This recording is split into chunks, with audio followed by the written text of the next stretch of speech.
Sénateur Harder. Merci, Madame la Présidente.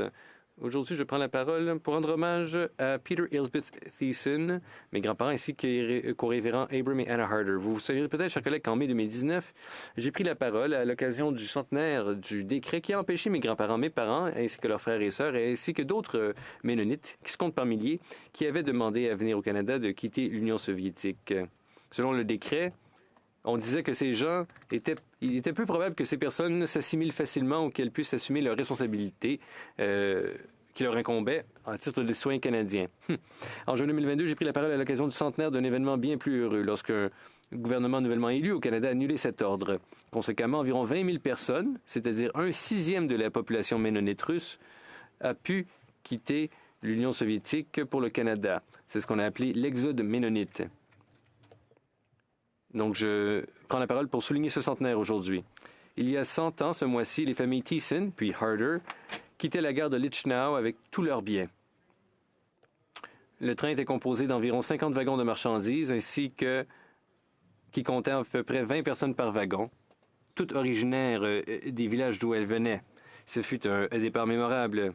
Lorsque le dernier wagon a franchi la fameuse porte de fer à la frontière soviétique, d'une seule voix, tous et toutes ont entonné le chant « Now, thank we all our God ». La famille Harder est partie de Southampton et a traversé l'océan Atlantique à bord du SS Empress of France.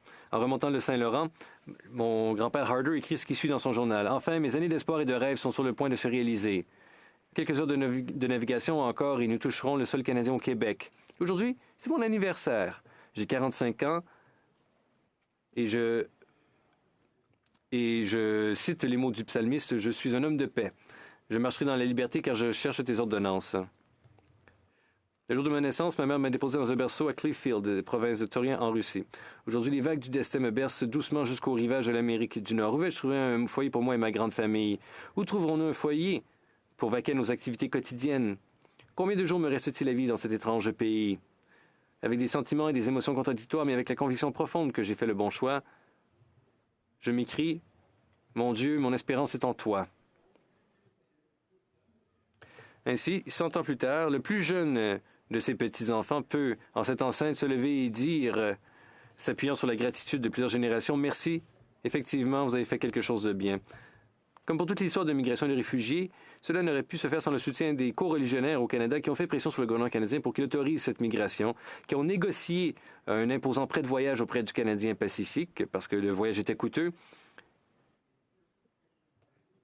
Et bien sûr, ça n'aurait pu se faire sans le soutien des nombreuses familles ménonites qui ont accueilli les familles Thiessen puis Harder chez elles. En août prochain, les petits-enfants, arrière-petits-enfants et arrière-petits-enfants d'Abram et Hannah Harder se réuniront à Vineland, en Ontario, pour partager notre histoire et montrer notre reconnaissance. Si je prends la parole aujourd'hui, c'est pour que nous puissions tous redoubler d'efforts pour faire du Canada une terre permanente de protection pour les réfugiés, un foyer accueillant pour les immigrants, une célébration du pluralisme, un garde-fou contre les fossés et autres prétentions racistes.